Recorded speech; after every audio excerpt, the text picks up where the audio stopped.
Hi, everybody. So I just have a quick announcement to make.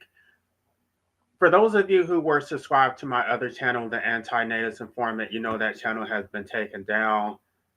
But I've created a new channel to address my new philosophy, which I'm calling abolitionism.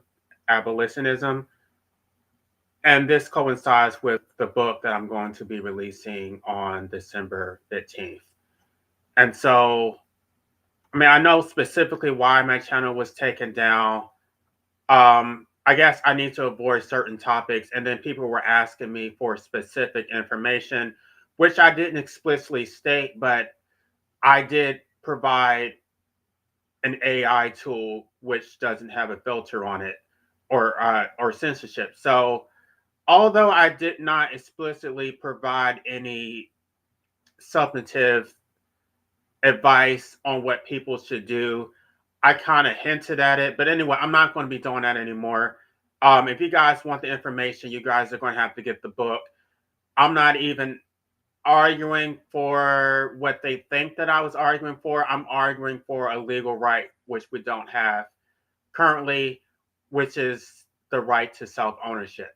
And so this is a very comprehensive philosophy, right? This incorporates anti-natalism, socialism, anarchy, pro-mortalism, but it really goes back to the principle of self-ownership, that if you own your life, then you can do whatever you want with it. And this is very comprehensive. I start with, it's based on a property law analysis that the right to property includes the right to disposal. I kind of started with Plessy versus Ferguson, and Plessy versus Ferguson had a three-pronged test for slavery, which is the deprivation of the right to the disposal of one's person, property, and services. So those three prongs are what constitutes slavery. And so I address all three prongs, but I focus primarily on the deprivation of the right to the disposal of one's person, and how the state has basically commandeered our lives, that it constitutes a regulatory taking of our life without just compensation. So we don't exist for our own sake or for our own benefit. We exist for the benefit of society. And so I guess there are two, I don't know what you would call it. You would call them two threats to liberty, I would guess, or whatever you want to. I mean, I don't know. I haven't really came up with a term for the state, but I did come up with a term for parents, which I guess I don't really want to go into detail about that on this channel because I'm going to get into the philosophy more on this channel. But I guess I can kind of introduce terms, right? Because when you get disinherited from your parents, or this whole expectation that you owe your parents, no. I come up with very specific terms, and this fills in the gap for anti-natalists who feel that anti-natalism doesn't go far enough. Um, the term that I came up with is the moral debt for life enslavement. So this is a debt that cannot be repaid. No matter what you do, there's nothing that you can do to compensate someone for enslaving them to life. I don't refer to parents as parents. I refer to them as life enslavers because that is essentially what they're doing. They essentially set everything into motion for you to be a slave for the state. And then the state owns you because due to this disposal tax, which I've articulated, the person or the entity that has the right to disposal is who actually owns it. So you don't actually own your life, which I explain in detail in the book. Um, the courts don't even say that we own our lives. What the courts say is that our lives are inalienable, meaning nobody can actually own your life. But if you don't own your life, then that basically means that everybody owns your life. It means that you're owned by the collective. And without the principle of self ownership is the cornerstone for all liberty. If you don't have rights, if you don't have the right to self ownership, then you can't have rights. You can't own property. So, and I also address the Ninth Amendment because most of our rights are basically privileges. They're not based on natural rights under the Ninth Amendment. They're privileges that are given to you by your state, by the state. So it's not based on self ownership. It's based on statism, that the state um, has sovereignty, and then the state says, "Oh, we're going to give you certain privileges based that are subject to our regulations." So you don't own your life. I don't think the courts even try to argue that you own your life, because if they were to say that, they would really contradict most case law. Um, and if you don't own your life, then you can't have rights. So this is the reason why states have the ultimate authority on regulating life and death situations. That the state has a monopoly on physical force. So the state has the right to determine who gets to live or die, but you don't even have that right for yourself. So this is an entire system of life slavery, right? We talk about wage slavery when it comes to capitalism, but life in and of itself, especially under this statist capitalist framework, is a system of slavery, which is imposed on you from birth. Now, if you were in an anarchist society, that would be one thing, because you would basically be left alone to do whatever you want. But when you live in a civilized society with all of these laws and regulations, and you have all these duties to everybody, to the collective, that is a comprehensive system of systemic slavery. It is I mean, you were born into a democratic society where it's based on tyranny of the majority. You don't get a say on anything.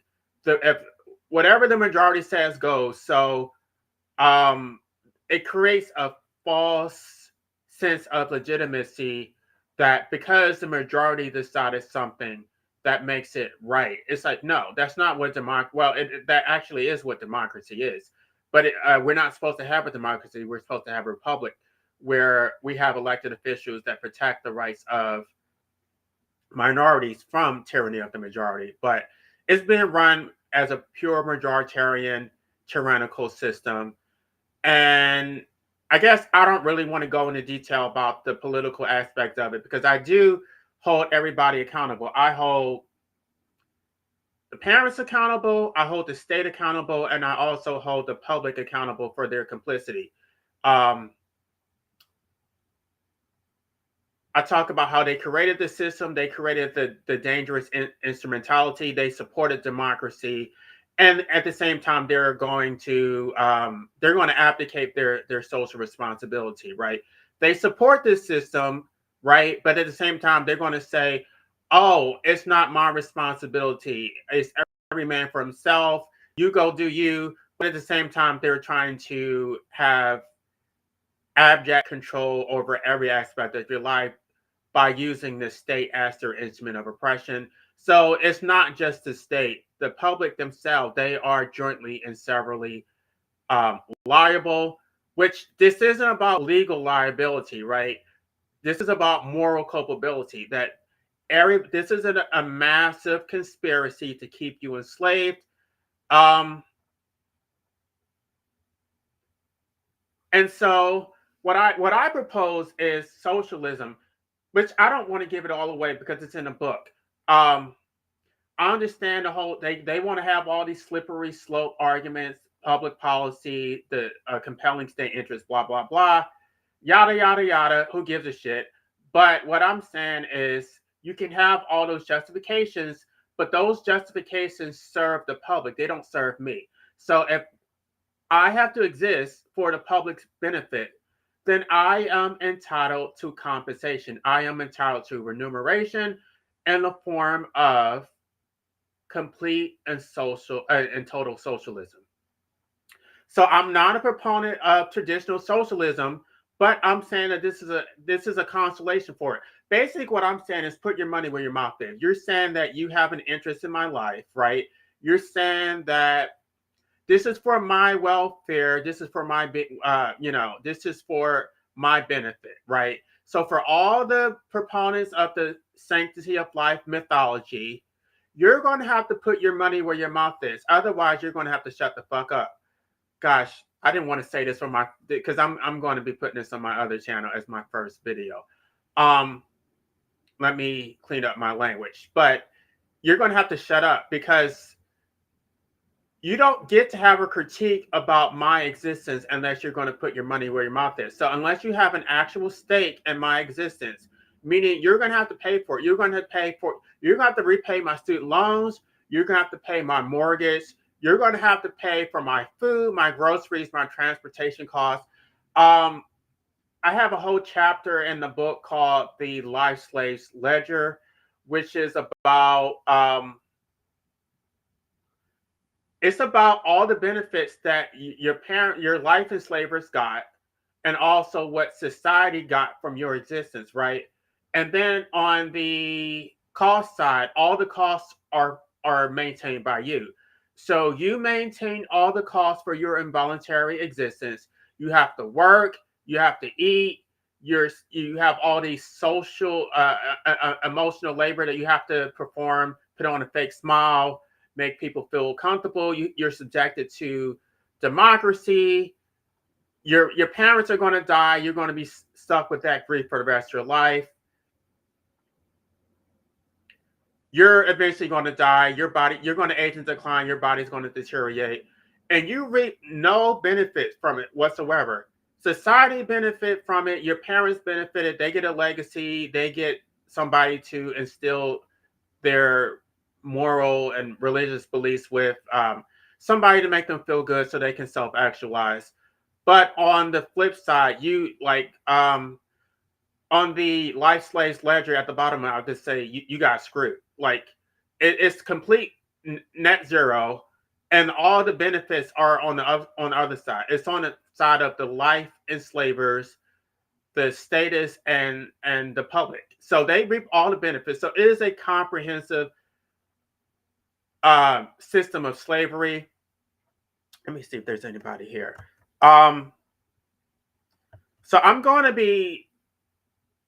be talking about that on this channel because I know most people are not anti-natalist, but this philosophy is much more comprehensive. It goes further than anti-natalism because anti-natalism is an ethical framework that's a lot of people. I guess it doesn't connect. But first, because you're talking about a non-entity, you're talking about imposing a moral duty for someone who doesn't exist. That whole asymmetry thing. And right, if you have ethics, fine, you can sort of extrapolate from that because I guess you for most anti-natives, we're already leaning in that direction anyway. This was just something to connect the dots for us, but a lot of people are not leaning in that way. So just to have an ethical framework of asymmetry applying to a non-entity, a lot of people are they're able to dismiss it because, well, first of all, people are inherently selfish. Even they're even selfish to the point that they put their own needs before their own children or potential children. So I guess a lot of these anti-native content creators, we have been making content to fill in the fill in the gaps, to talk about how the imposition of life does create real and substantive harm to the person who is brought into existence. But I don't think that the book really does that. I think, and that's what I was trying to do with my book. My book was not to try to cover every possible scenario. My book is about creating a framework for moral liability. That you set to think. Okay, first of all, let me just say this: the book is not about.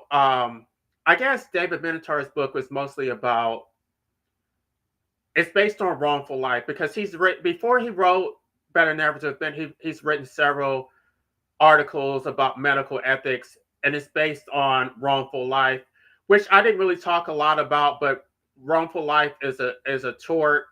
It's a negligence based tort.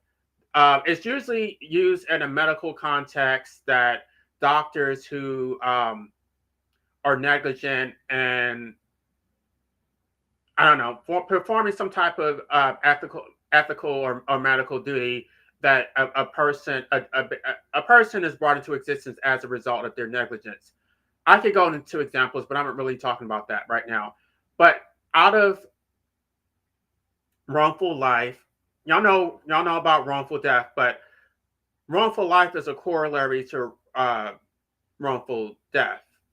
So out of wrongful death, he created this whole philosophy. Well, actually, he didn't create it, but his book is around wrongful life. My book is not about wrongful life.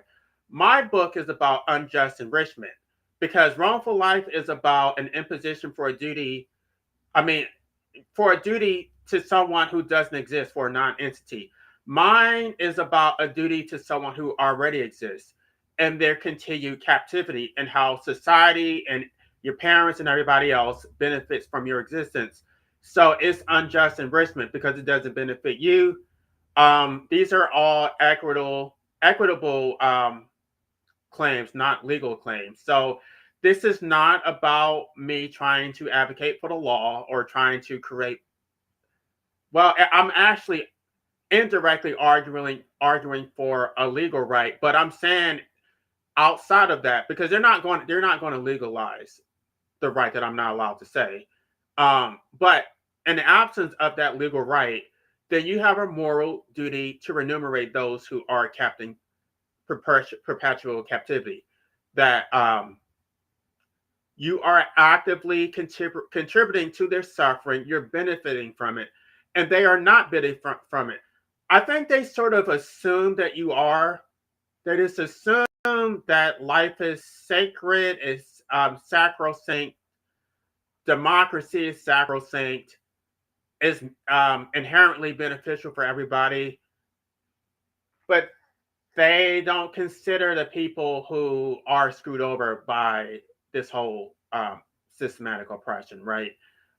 It's about what benefits the majority. So the minority who doesn't benefit from it, by the way, the moral debt for life enslavement is not. I mean, it's absolute because it applies to everybody. What I'm saying is that all parents automatically incur a moral debt for your enslavement, but it is dischargeable based on their actions. If they were good parents, right? If they weren't abusive, I do say that you are entitled to a forced heirship, that they can't just impose life on you and say, oh, I'm only responsible for you until the age of 18. No, you didn't just create a baby, you created a full human being. You don't have a moral right to disinherit your children, no matter whether they are estranged or not. I talk about the nature versus nurture, that under both circumstances, the parents are jointly and severally liable. They're responsible if it was because of your nature, just because of your biological disposition, that's their fault because you got 50% of your genetic material from both parents. And then if it was based on nurture, based on environmental factors that caused you to be estranged from them, that's still their fault. So they created you. They're responsible for the sum total of the product that they created. And even, I mean, I guess what needs to be said is that nobody, I don't want to go into detail about everything that I wrote in the book, but everybody has a natural inclination to have a bond to their parents. It's for their own survival. That if you are estranged from your parents, it's not because you just hate your parents. It's usually because of parental neglect or abuse or something like that. So you don't get to you don't get to abdicate your moral responsibility from your children, even if they are adults.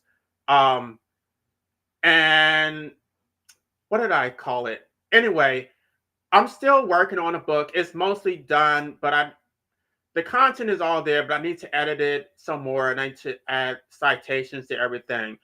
But I have charts. Basically, anti-nazism is going to be obsolete after this. Like, anti-nazism provides a moral framework for life abolitionism. But once y'all go through these charts and y'all see this shit, it's really going to paint a full picture that anti-nazism doesn't do. Um, I'm not going to give it all away right now because I'm going to actually talk about it in greater detail on my new channel. Um, but this really fills in the gaps for everybody who feels like, okay, but what do you do about, you can talk about anti-natalism, that it's wrong to have children, but what do you do about those who are already here? I don't think anybody has been able to answer that. I don't think anybody has even attempted to answer that, other than just theoretical philosophizing about, well, mate, which I'm not going to talk about that right now because I think that's why my other channel got taken down. But no, this is a comprehensive philosophy. It's not just anti-natalism. It's really the framework for the entire system of enslavement, of life enslavement. That you have all these duties to the public, to the state, but the state really doesn't have any reciprocal duties to you. So you are entitled to remuneration. And for those who say, "Oh, I'm not paying for your welfare and shit," bullshit. You have a responsibility for it, especially for those who are here involuntarily, who don't actually enjoy their existence. And you're contemporaneously saying that they don't have a right to opt out. So you need to pay for all of your oppression. I mean, put your money where your mouth is. You don't have standing to use your democratic vote to oppress somebody else when you don't have to bear any of the consequences for it, right? But now the way I framed it is that society has a collective responsibility for the oppression that it inflicts on everybody else. So you want to vote away people's rights, you want to disenfranchise people, you want to tell people that they don't have a right to get an abortion, they have to subscribe to your moral underpinnings. Fine, fine. Just write me a check. Just write. You can oppress me all you want, but I need a check. Otherwise, you're gonna have to shut the fuck up. Um,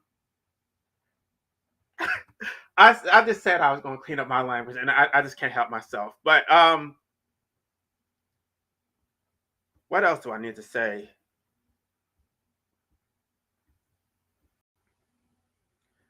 I guess there's really not much else to say other than the fact that I'm releasing my book December 15th. Um, like I said, I'm going to go through the charts on my other channel so that y'all can see how this actually works out. It complete like the when y'all I'm no shade to David Benatar, but when y'all look at my charts and y'all see the detail in it, it completely notifies the need for that asymmetry chart. Like it's not like the asymmetry chart is, I guess it's foundational, but it doesn't go far enough, and the asymmetry chart doesn't resonate with most people because I know that what he's saying is objectively true, but for most people it doesn't resonate because they don't see it that way. They don't. I mean, you can talk again. They haven't read the book, first of all, so the whole Pollyanna bias, that doesn't resonate, right? They actually do believe that their lives are filled with more joy than suffering. Um, I don't even address that at all. It's just about who gets the benefits and who's unjustly enriched by your existence, and those are the people who have a moral debt for life enslavement. So let me see if there's anybody still here. Y'all, this okay? I have some comments. Y'all are gonna love this book. This book because I guess because I had that anti-natalist channel for so long, and I've listened to all the pushback. It's almost like I have a full picture of what everybody's thinking. I know all the arguments, so it's completely encapsulated in this book. It's a complete, comprehensive philosophy that really nobody can debunk it. I don't see. There's no way you can debunk this philosophy. Um, I would like to see somebody try, but I think it's completely foolproof. Well, the beauty of this philosophy is they don't have to believe in it, because they're not going to adopt it because they're selfish. What I do is I bypass that altogether. you're going to have moral consequences for your behavior. You can be as selfish as you want, but you're going to have a okay. Here's the beauty of it, right? They don't have to listen to you, right? They don't give a shit about. We're just random people. We're just strangers, but they can't just be dismissive of their own children. When their children look at them in the eye and say, "Mommy and Daddy, look at what you did to me. You owe me," and it completely reframes the whole conversation. The narrative is that your children owe you because you have sacrificed. You were so long suffering, and this is the narrative that is that has been that is ubiquitous in society. No, it completely flips it on its head. No, you have the moral responsibility. Everything that you did was transactional, right? This was an investment. This was your work product that you were looking to create a legacy, to give your life fulfillment, self actualize at the expense of your children. So you owe your children. The moral obscenity of it is that you actually created your own slave. You created a slave to serve you, to make you happy. Um, and you need to pay for that shit. Y'all, this book, I know, I'm not even sure if I should do self-publishing because this book is so good that I almost want to use a professional publisher, because I think this book and what I laid out is going to, again, no shade to David Benatar, but his book is basically going to be, I don't want to shade David Benatar because um I do have a lot of respect for him for making antinatalism mainstream.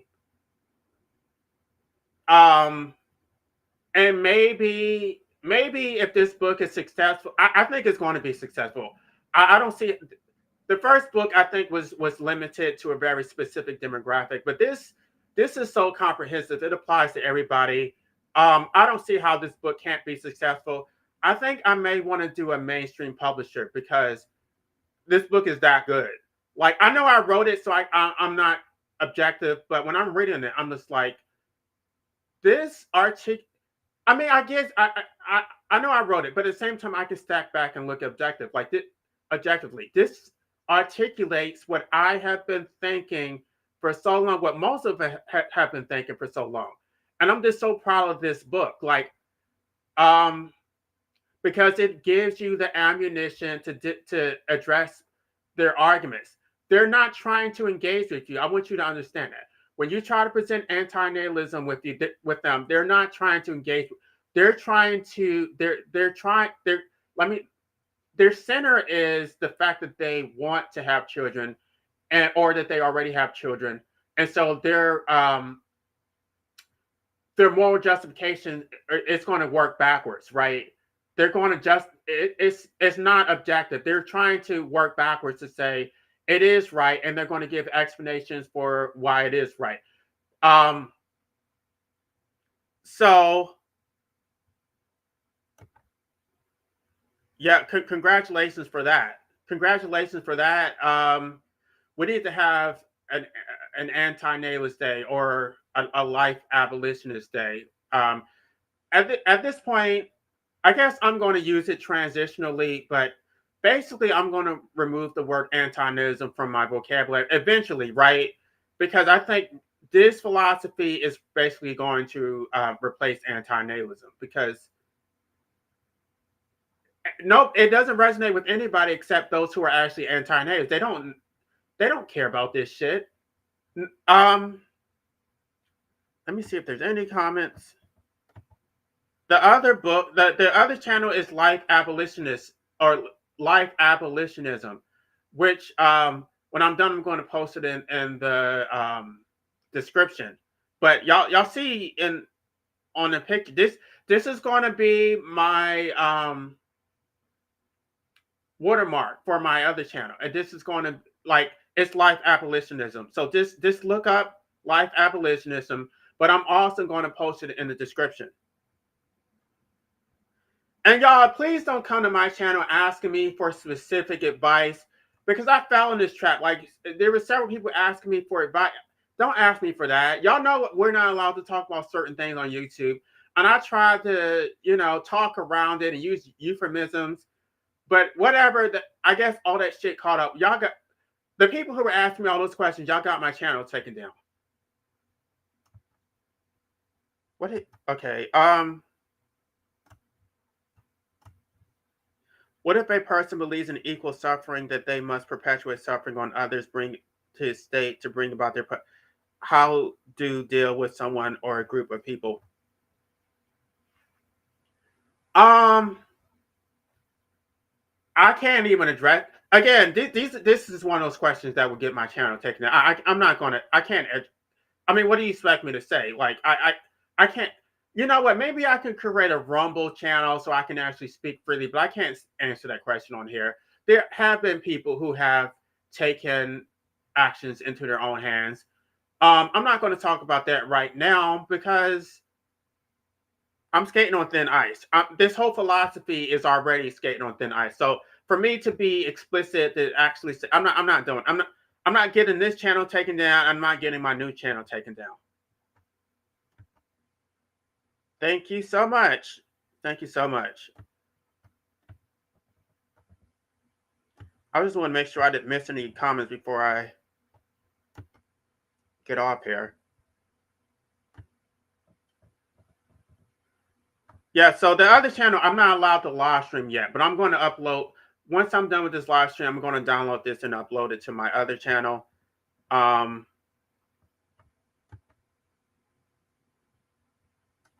All right, y'all. So I guess with that, y'all should be looking forward to some content and look forward to that book because it's fire.